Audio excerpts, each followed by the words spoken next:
Hey out there, and welcome to today's Search Engine Journal webinar.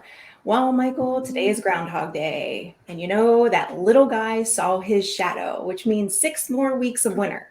So, wherever you all are out there today, we just hope Mother Nature is being kind, because here it's cold and snowy.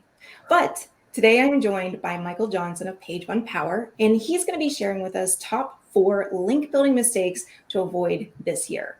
So, as a big Bill Murray fan, I'm really excited about this deck. But unlike the movie Groundhog Day, this webinar will be anything but repetitive. Michael's going to share how to identify and correct mistakes that he and the Page One Power team have seen organizations of all sizes make over and over again.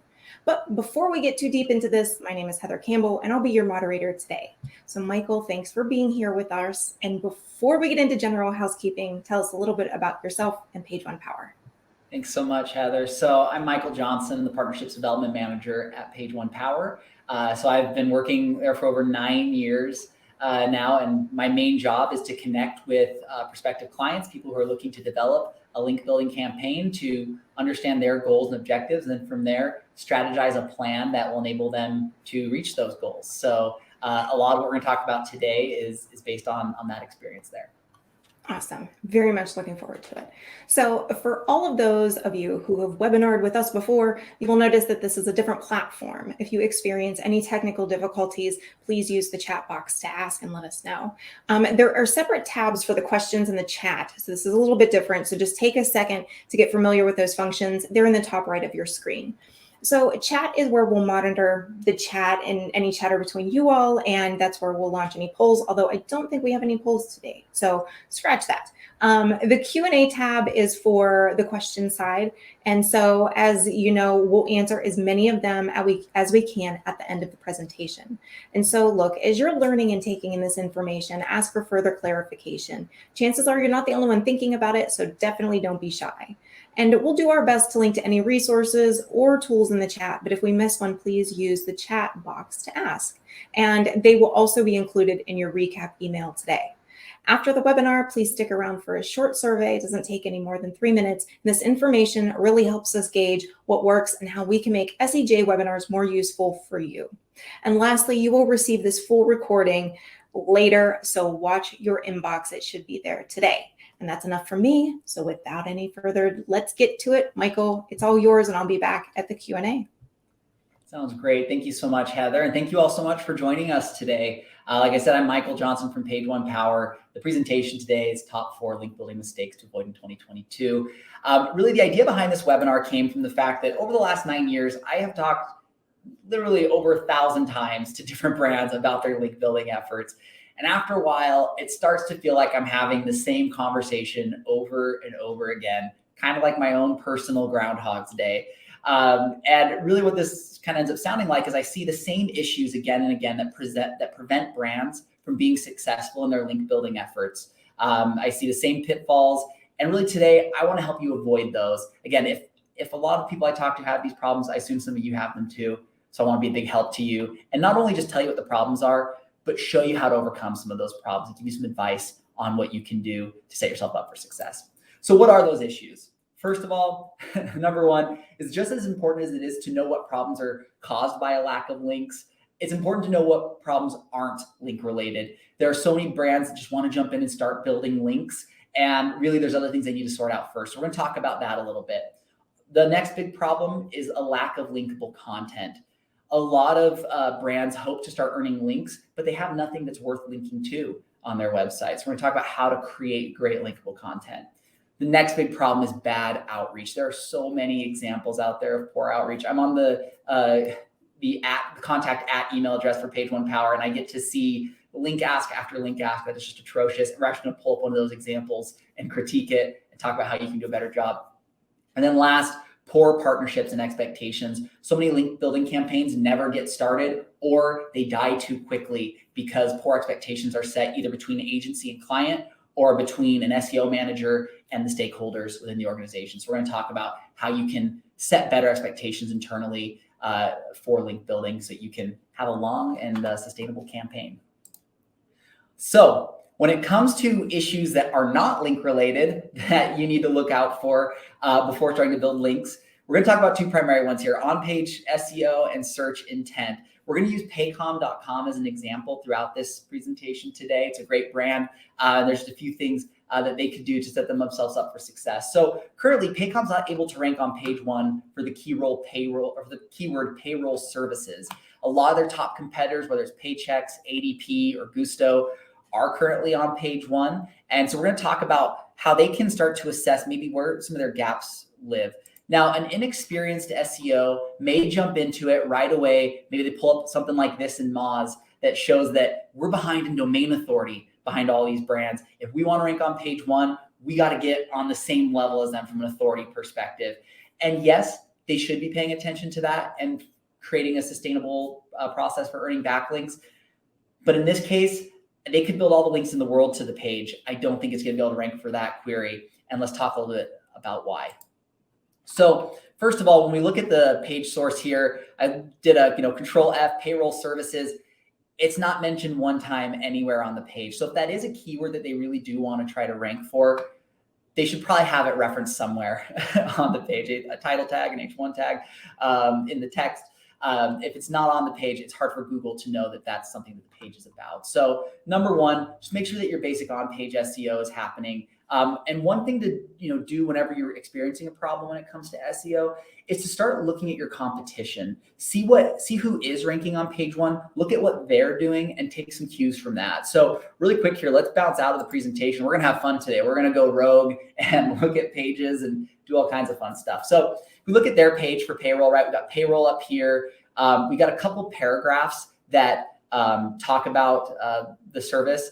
And then we get some like really kind of branded stuff like Betty, which is a certain function they do, Paycom Pay.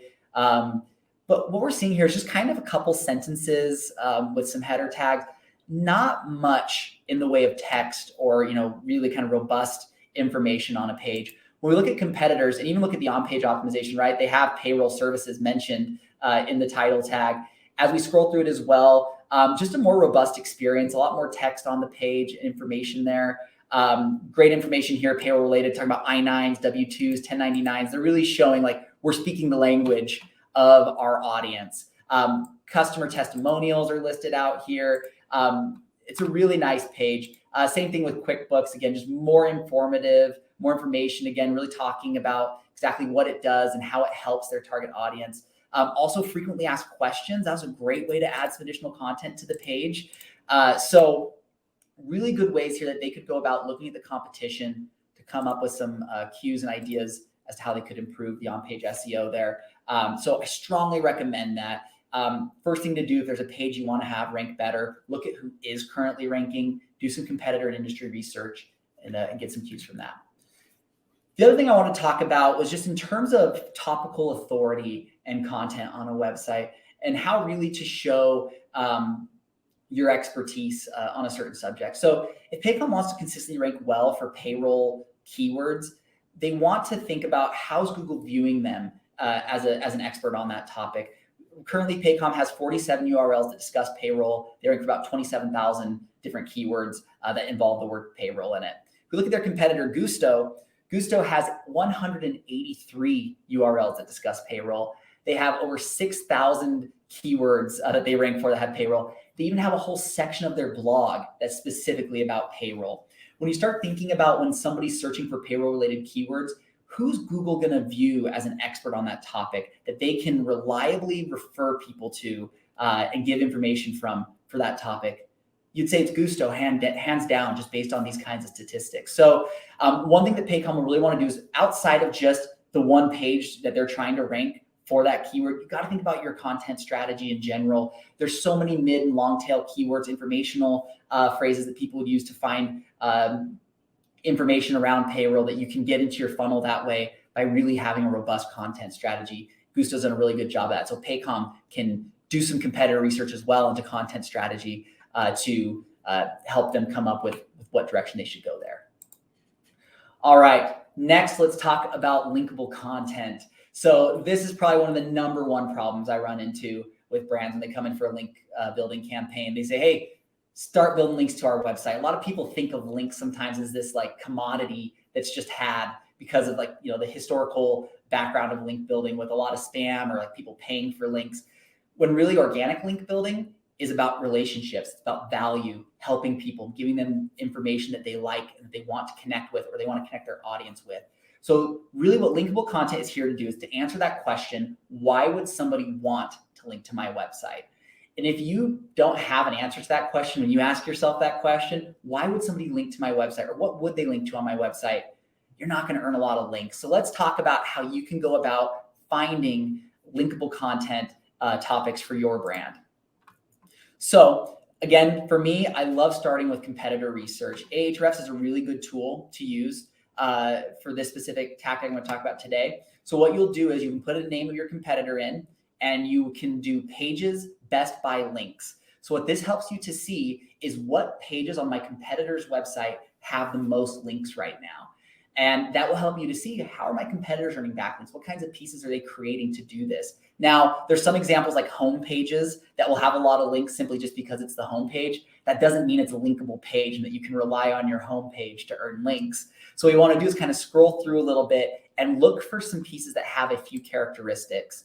So what I did was I scrolled through, and about 38 pages down, I found this: how to create a startup budget, free business budget template. This is a guide that specifically targets new business owners. It's earned over 130 links for Gusto. So right away, what this helps me to do is, this is a good topic that's helping another person in my industry earn some links. So now let's kind of take a deeper dive here. And why did this piece stand out to me? Why did I pick it as a piece to start doing competitive research based on?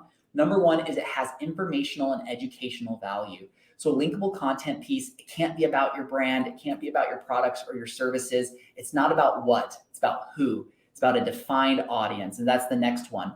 And what I found here was that there was a well-defined audience. It is these new business owners. So we're thinking entrepreneurs, small business owners, SMBs, all those topics are good fits for a piece like this. And then last, established link opportunity. So we already seen that a similar piece has earned links.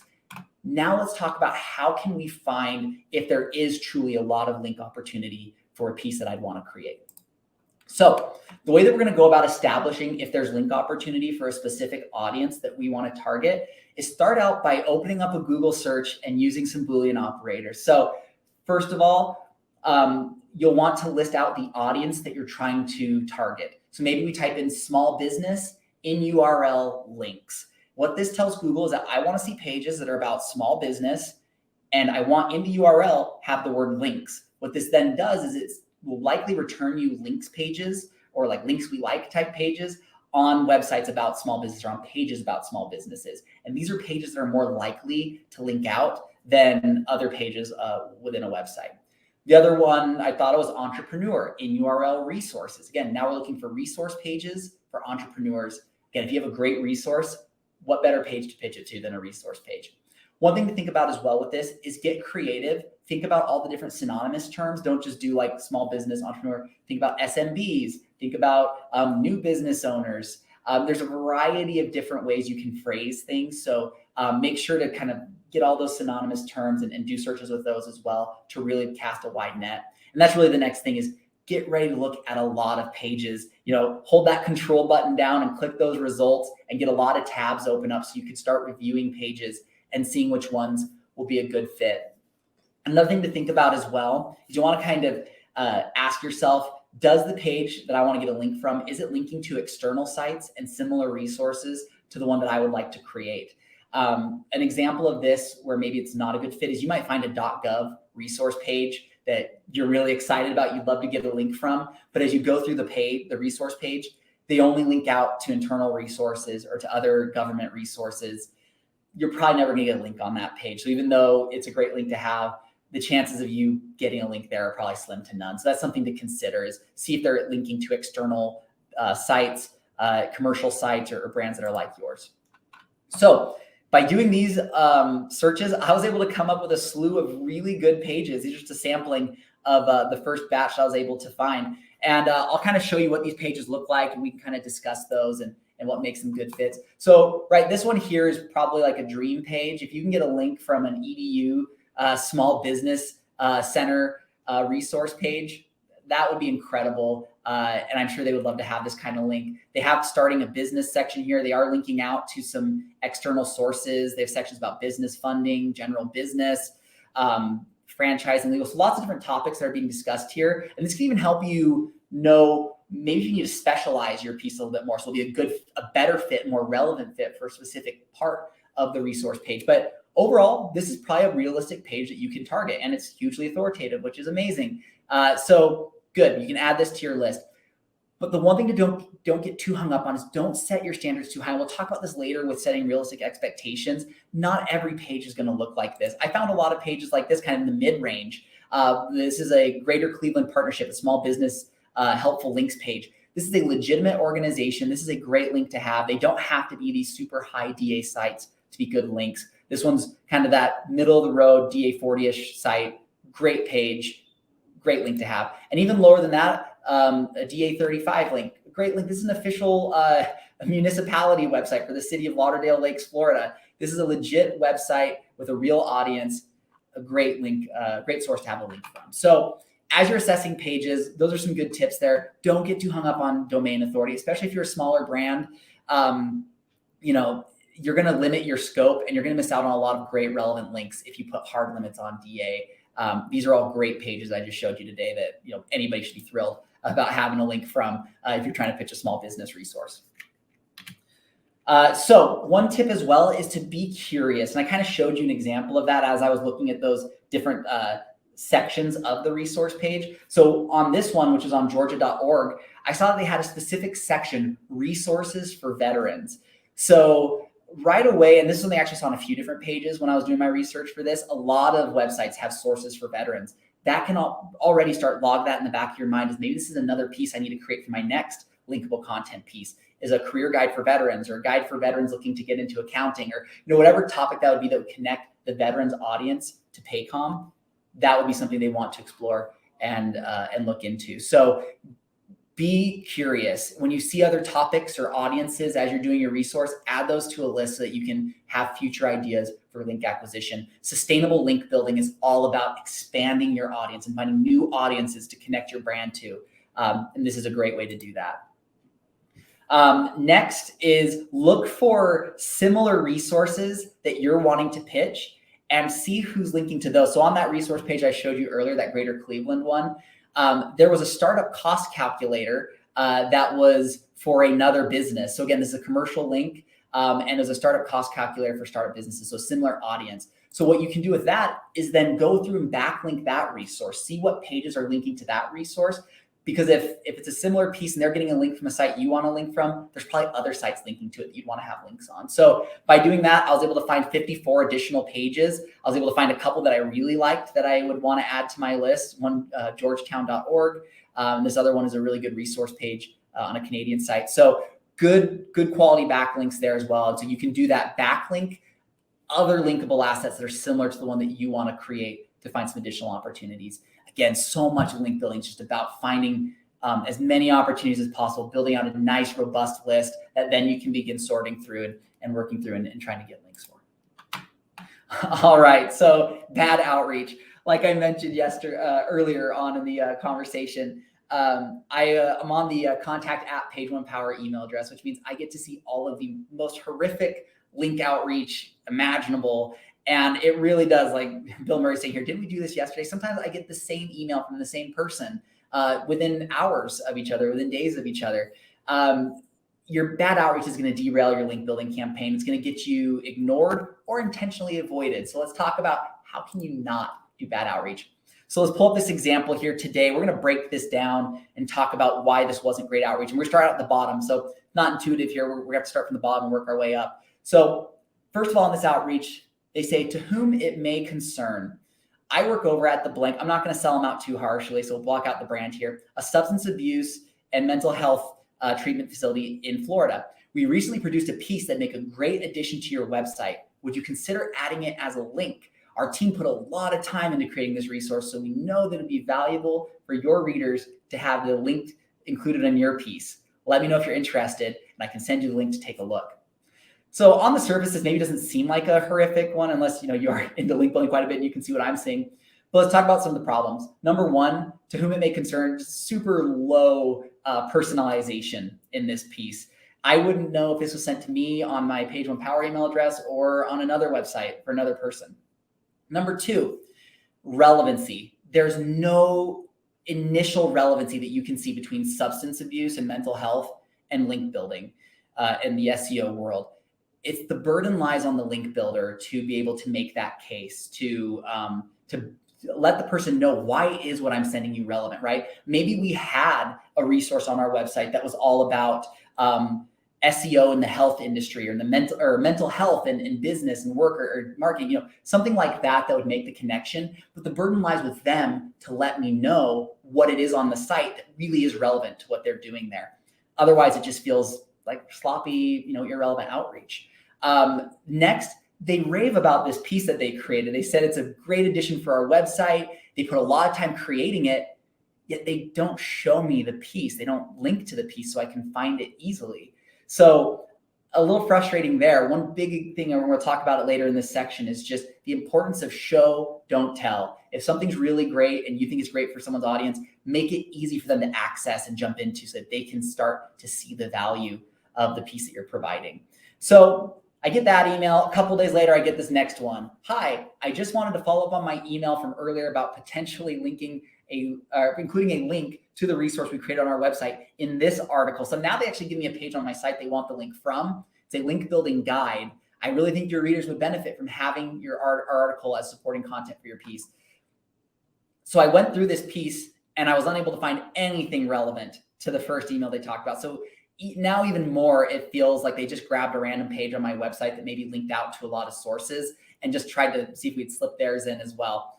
So the page was completely irrelevant to what they want to talk about. And again, they're still not showing me the piece that they want me to link to on their website and making the case as to why it's relevant. And then finally, I get this last email. Hi, last time I promise. I just wanted to make sure you've at least fixed the broken link on the page. I really do use your content for research, so good SEO for you means good SEO for me. Let me know if it's fixed, or if you need a good replacement link. This is completely out of left field. All of a sudden, now they're telling me I have a broken link on the page. If you really are a good link builder and you love helping people on the web, a broken link is a great way to start the conversation. If you can find a broken link and you've got a piece that's a good replacement, that's a service to a webmaster. That should be your lead to getting a link. And they don't bring it up until the last email here.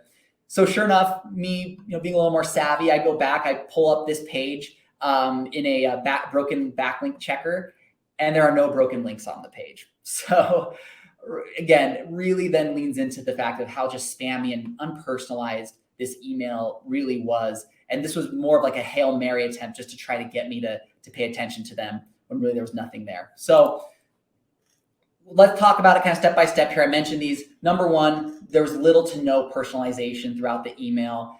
They didn't provide me at any point a link to the resource they wanted me to link to, nor did they ever really describe what it was.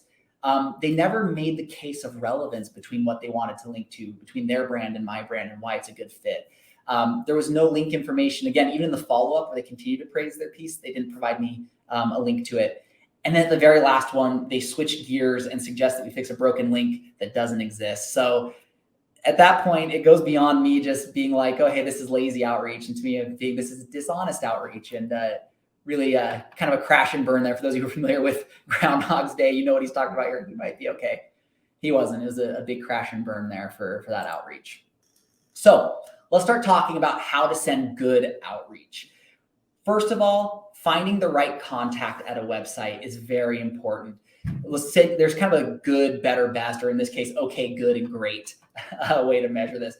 The way that they went about finding the contact info is they just went to our main homepage, found contact at, filled out a form, it went to the email address. Now, the problem with this, and this is exactly what they ran into, is that their email didn't go to the person who manages our blog or who manages that page. It went to a sales manager, myself, who doesn't have anything to do with that page really. So you're not likely going to get to the right person, but I guess it's better than nothing, trying to at least get in touch with somebody at the website. Maybe through your initial introduction, you can get in touch with the right person.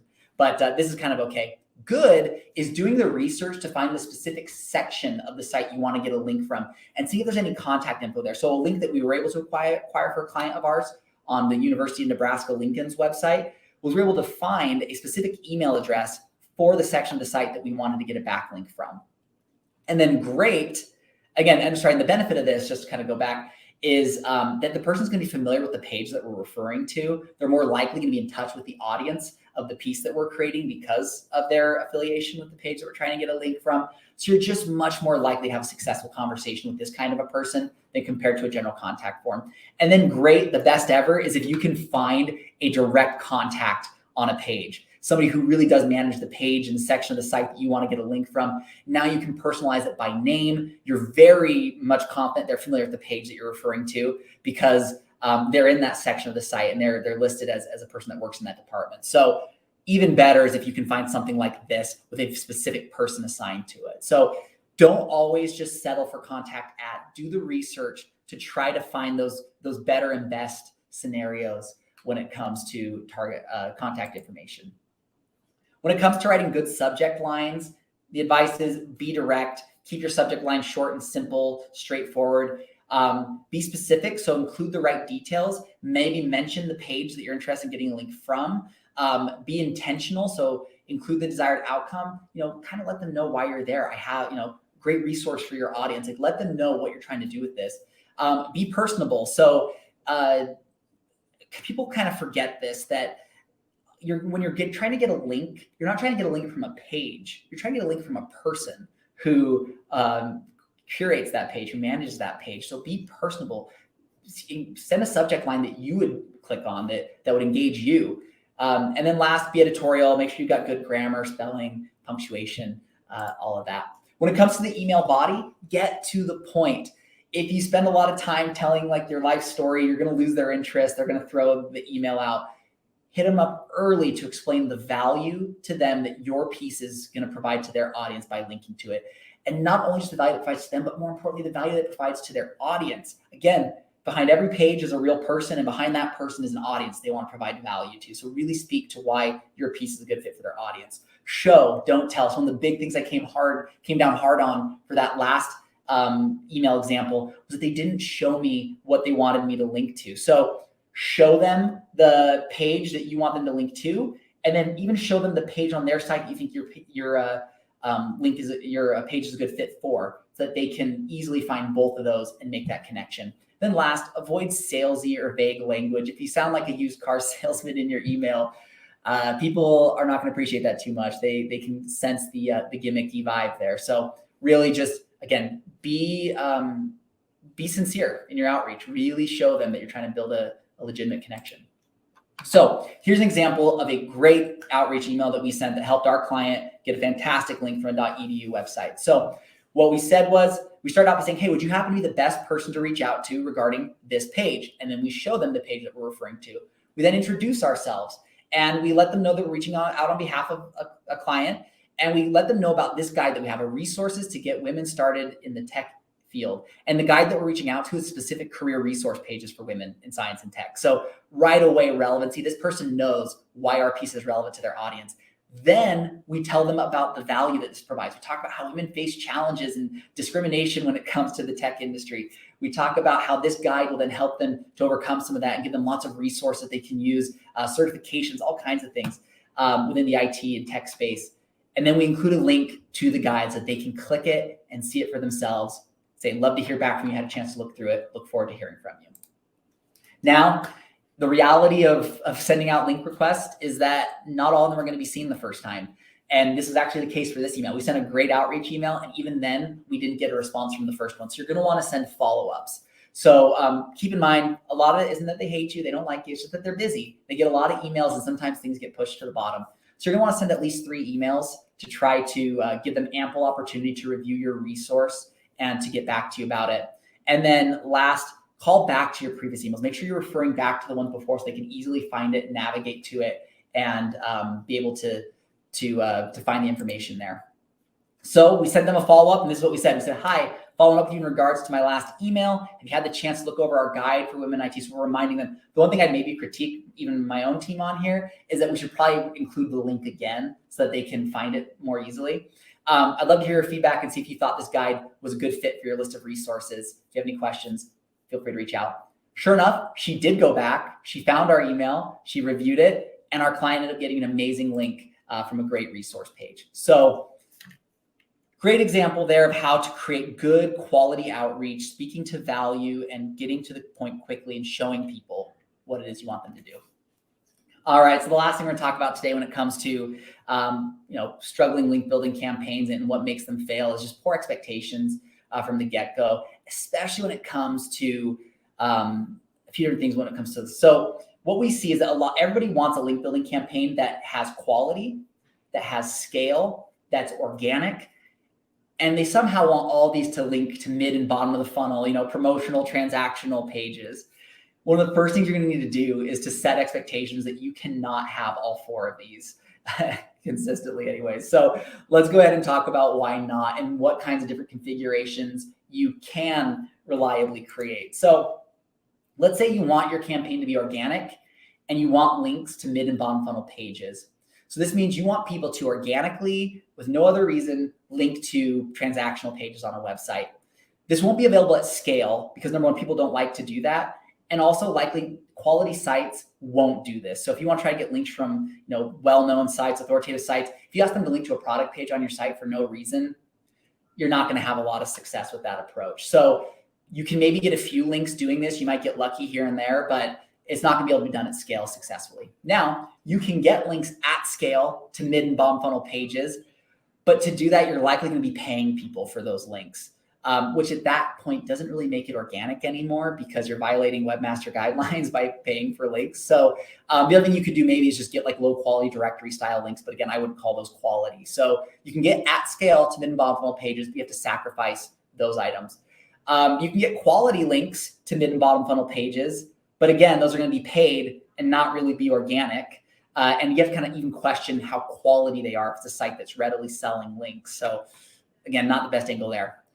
The best way to get the most of these criteria possible is to drop mid and bottom funnel pages and really lean in on that linkable content that you're creating. Create that top of the funnel informational, educational content.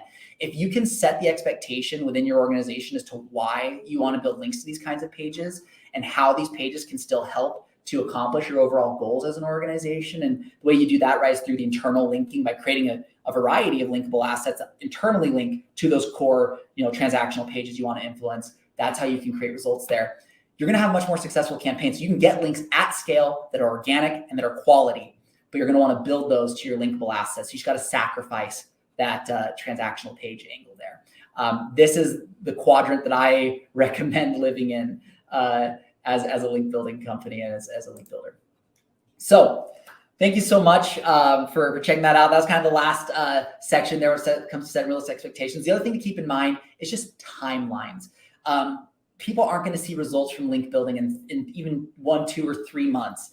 It takes time to get all the outreach sent out, to get a significant number of links, to get those indexed, and for those to reflect in Google and to start seeing movement there. So always set proper expectations. Generally 6 months is a good timeline to set that, you don't have people breathing down your neck asking about when they're going to see ROI or results from link building any time shorter than that. So summarizing, sometimes links are not the problem. Be ready to look into all the other reasons why a page isn't performing well in Google and make sure those are covered before you start building links.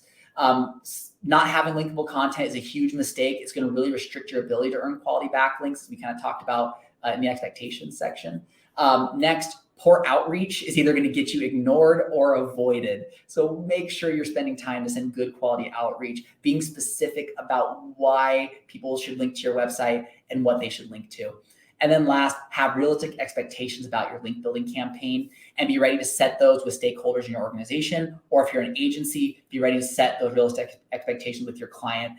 You have no idea how many times I've had brands reach out to me, ask me to do a link building campaign, and I turn it away just because their expectations aren't realistic and it's not a good fit, only to have the agency that eventually won the business reach back out to me about trying to outsource that work to me. And I have to tell them no again because it was unrealistic. So have the integrity to tell people when something's not a good fit or when it's not going to work and set those realistic expectations. Thank you so much. Let's go ahead and jump into some Q&A. I'll turn it back over to Heather to handle that. Awesome. It was good stuff, Michael. I Thank you. love the Bill Murray references. It's fantastic. If you guys haven't seen Groundhog Day, I highly recommend it. Very entertaining. All right, so let's get into it. So Tim asks, how would you approach local SEO link building campaigns for niche products? Great question. So one of the things that we always see when it comes to brands that are in local spheres is that it kind of creates these two different spheres of relevancy. Not only are you trying to get links for your specific industry, but also now you have this whole other local angle that you can work in. So one thing I highly recommend for local brands that want to have a local presence is to be involved in your local community. Get out there, serve people in your community, try to do some PR efforts around there to build relationships and connections. A lot of brands that have local presence that we're able to get links for is when they're involved in their communities, they get mentioned in the local press. And then number one, if you coach properly ahead of time, you can make sure you get links in those mentions. But if not, that's like unlinked mention opportunity that you can circle back around on. Also, try to find other local organizations that you have things in common with, that you partner with, build relationships with them to try to get links. So you've got that kind of local aspect, but again, it's about relationships and building connections with people. And then on the other side of it, you've got your industry focus. So let's say you're a local dentist. So you're doing all the right things. You're serving your community like you should be and getting connections built there. On the other side of it, you should be creating helpful information just about dentistry and oral hygiene in general. And then that can help you then get links from more industry focused websites, from those health and wellness sites, from dentistry specific related websites. So creating resources for those. So when it comes to local brands, sometimes they get hung up on one or the other. They forget about their local community, or they forget about that they have this whole industry that they live within, that they're experts on. They can actually provide audience to a nationwide audience. One thing with that, though, is you'll just have to sacrifice. Like, you can't be a dentist in Tulsa, Oklahoma, and be like 5 great oral hygiene tips or dentist tips for Tulsa, Oklahoma. It's like you have to sacrifice the local aspect on some of those pieces so that you can open up your piece to be accessible to a more general audience and have more link opportunity. I think that's great. So, all right. So Teresa asked, this was early on. Teresa was asking, how did you find the number of links that a page has? Great question. So actually, let's just kind of go back here and go to the page where I mentioned that. So a lot of tools will tell you. So these numbers right here, when I don't have the whole thing pulled up because there's hundreds of pages on that list, but in the columns there, it says like linking domains or links. And that's what will tell you how many links a page currently has linking to it. So in the tool that you're using, Ahrefs is great for this. They have that's the tool I used in this example, but Moz has the same functionality. If you plug in a page there and go to Link Explorer, they'll have that there. And then Majestic as well has a very similar system. So you can use any of those tools, pull up a page, and it'll show you how many links the site or that page has linking to it. And even you should be able to click through and view those backlink profiles in those tools. Perfect. So let's see. Helen asks, any free tools out there to find the differences between competitors and things that might be missing on your site, like the screen that Moz had in the one slide? Yeah, so I'm not sure how much functionality there is in the free version of Moz for that. I know that if it's something that, I just highly recommend getting if you're going to be serious about SEO in your organization, I recommend getting a tool to use and be able to rely on. I know Ahrefs will do like a $7 trial for a week. So if you just wanted to like really spend a week doing a deep dive and getting into that yourself, that's a good opportunity there to spend some time doing some SEO research with a world-class tool. I'm trying to think of any other free tools. I would just go ahead and check out the different tools. Like I mentioned, Moz, SEMrush, Majestic, and seeing if they have free versions that you can access that kinds of information. I've only ever used the paid versions myself, so that's what I'm most familiar with. Perfect. All right. So another question is, this is a good one. How do you find out who is linking to a site? So that goes back to those tools I used before. So that those numbers, the more quantity-based question that came up earlier, the same thing. So you would, in that page I showed you where it showed there was 138 links, you just click on that and that'll take you to the page that shows you where all those links are. So again, Moz, Majestic, Ahrefs, even SEMrush, they'll have tools that will help you to see how many backlinks a page has and what sites are linking to those. Again, those are the tools I'd recommend to do that. All right. So Tim asks, does optimized anchor text have relevancy to link value, or would a do follow simple URL hold the same value? Yeah, great question. So anchor text, it matters, but it's again thinking about a user experience and what's going to appear natural and good for users. If you are asking people for exact match anchor text to a promotional page on your website, that's going to get you that they can see through that pretty quickly. A lot of webmasters are pretty savvy to link building. So your email is going to seem more as I'm in this for me than I'm in this to give your audience a valuable piece of information. So you can provide some guidance, and you can maybe give them a sample of how you'd want them to go about linking to your site.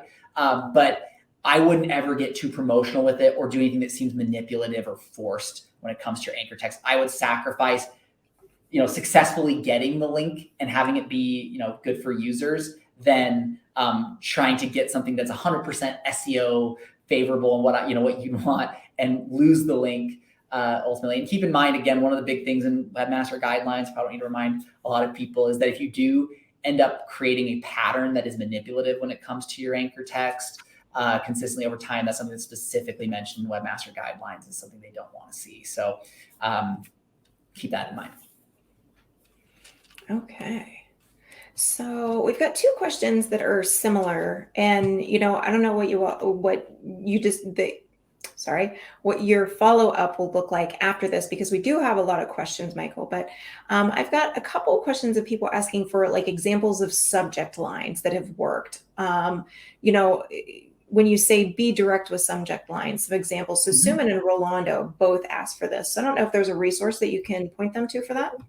Yeah, let me, I don't know if I have a resource off the top of my head, but one example there that I would mention is that if we're trying to get people to link to our resource about, women in tech, for example, is I would reference, just mention that, great guide for women in IT, something like that, that's specifically mentioning the resource that you want to discuss with them and phrasing it in a way that will resonate with them and that they can easily start connecting with value to their audience with. So that's what I'd kind of seek to do, is think about how can I right off the bat start communicating that I'm somebody here that's trying to provide value, they have something of interest to them. I just know that, I see so many subject lines that are like, hey, want a link on your site or link to my resource. Those kinds of things, those are just so spammy. I ignore them right away. So again, you'll want to try to immediately start speaking to the value that you're going to provide for their audience. And so the number one thing I would avoid doing is anything that is just generically asking for a link within your subject line. Great. Okay, so Kenzie is asking, I'm an SEO manager at an agency and we're getting ready to work with a link building vendor to provide link building capabilities for their clients. Do you have general tips on how to ensure the relationship is successful? Yes. So number one thing I would recommend is just making sure that you've clearly discussed the goals of the campaign that your client has in mind to this link building company, that we have a good understanding what timelines look like realistically for results and for goals. I mean, one of the biggest breakdowns that we see is that an agency will kind of hire us on as a white label partner, and for some reason, their client has expectations that they're going to be seeing results in 2 or 3 months. And after 2 months, they're asking, where's the results? And, we're just now starting to see links coming in from the outreach that we did in the first month. That's not going to immediately change the world for any website. So number one thing I'd make sure you have set is clear communication as to the goals and objectives of the campaign. Expectations are set there. That's been passed to the link building company. The other big thing is just transparency from your link building partner.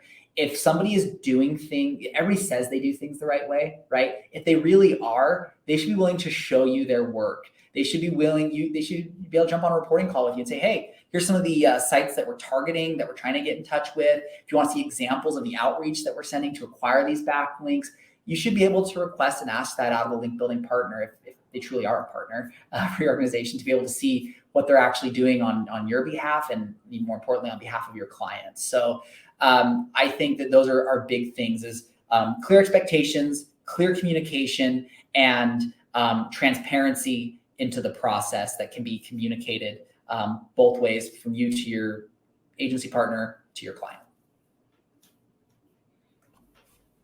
Okay, so we've got another one here. So the first one I'm going to take is Nicolina has, it's like back-to-back questions, and there's so many of them, but they're not all tied together. So if Nicolina, if there is one of these questions that we can answer for you, whatever's most important, will you put that in the Q&A, and then we'll come back to that. For right now, we have a question from Eduardo. Hey, Michael, thanks, from Valencia, Spain. Are forums still a good place for link building? Fantastic presentation. But yeah, so that's his question. Are forums still a good place for link building? All right, well, buenas noches. To start, are forums a good place for link building? I mean, if it's a really relevant forum and it's a legit place where your audience, your client's audience, is participating, and you actually have something of value to add to that forum, then yeah, go ahead and participate there. Include a link to your website if you have something that you think that forum, that audience would benefit from. Now, would I recommend large scale spamming forums and including links from those? Absolutely not. Those would be very low value links. They're probably going to be ignored by Google. Kind of what I would, the way I think this is an Eric Ward quote, for those of you who are been around the SEO industry for a while. He would kind of say, in a world without Google, would you still want this link, or should this link still exist? So when it comes to forum links, I would ask yourself that same question. If Google didn't exist, would I still get value out of putting my content or a link to my content in this forum? And would people benefit from it? Because again, with a lot of kind of UGC related sites, again, links on those often aren't counted at the same level as a more editorial link from a third-party site. Yeah, I think that's good advice there. All right. Neil is asking, do we need to add no follow links to outreach blog posts? Not necessarily. So I guess the question there is like in terms of like a guest posting strategy, something like that. Again, it's all about what are you linking to, and is this something that the editor of the site that you're working with, is it something that they can vouch for, that they think provides value to their website? And is this a true editorial link, right? One of the things that we always think about when we're doing guest posting is, are we working with a real editor at the website, and are ultimately they the ones publishing the content?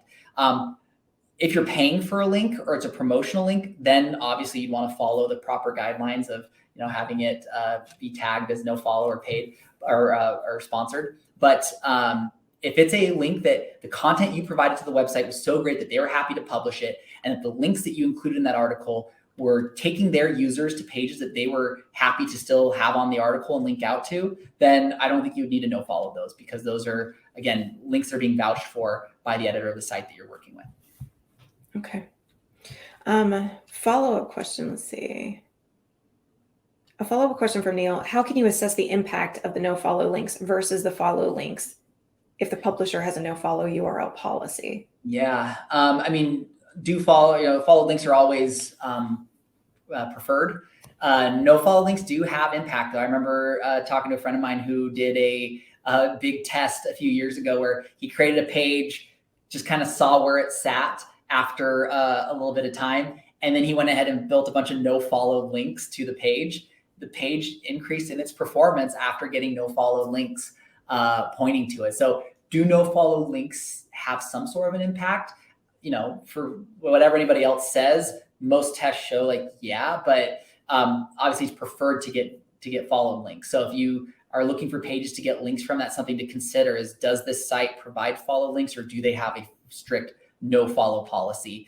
But that isn't something to frown about or be upset about. If you get no follow links as part of your campaign, that's part of an organic, natural backlink profile. It's totally normal and great to get some no follow links. And again, if it's a great site that gets traffic where your audience lives, then there's benefits outside of just, SEO value for the link there. So lots of different considerations there. But yeah, follows preferred over no follow, but in any organic campaign, you're going to get your fair share of no follow links, and that's okay.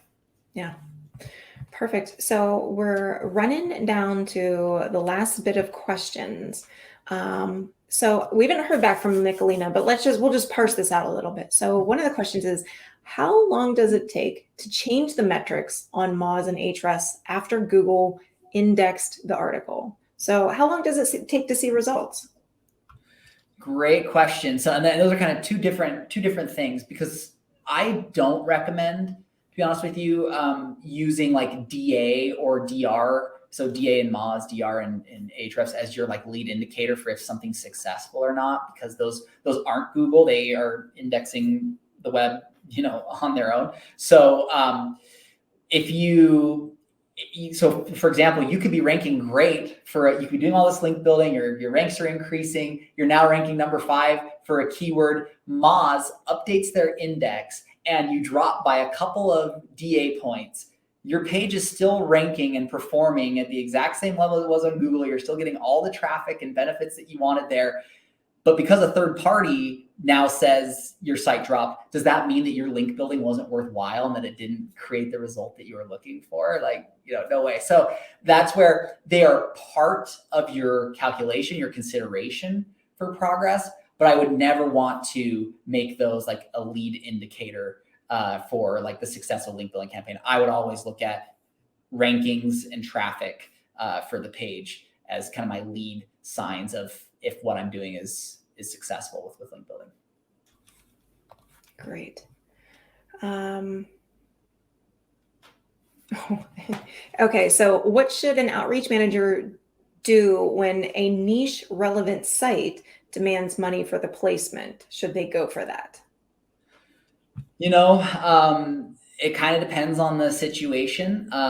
If, again, it's super relevant, great audience, great fit for you. If you can, again, in your mind, cast SEO aside and say, yeah, just the promotional value of being on this website and being here is worth it to me. That's kind of the way to think about paid links, is that paid links aren't true link building. They're really more of advertising. If it's worth for me to, be existing on this page from an advertorial perspective, then yeah, it's you can maybe go after that. At Page One Power, we never pay for links. So if we ever have a webmaster ask us to pay to be on a page, we try to negotiate around it and not pay for the link, or ultimately we'll reject the link opportunity, even if it's a great opportunity. So that's kind of a judgment call for each SEO to determine the real value of an opportunity to get a page to get a link from. And on the Page One Power side, though, if someone partners with us, we don't ever go out and buy links on behalf of our clients.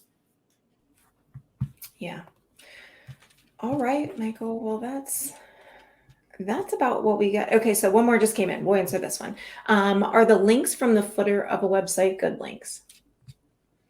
Yeah, I mean, it just depends. I mean, a link on a page is always going to be valuable and a good place to be. I think those would be good to have. I'd have to kind of see exactly the context in which that link exists to know if it is a good place to be. But I mean, ultimately, most links that we build at Page One Power are going to be in content links, whether it's within an article that creates and exists on a website, or within a links list on a resource page. Those are going to be the vast majority of the links that we would consistently build.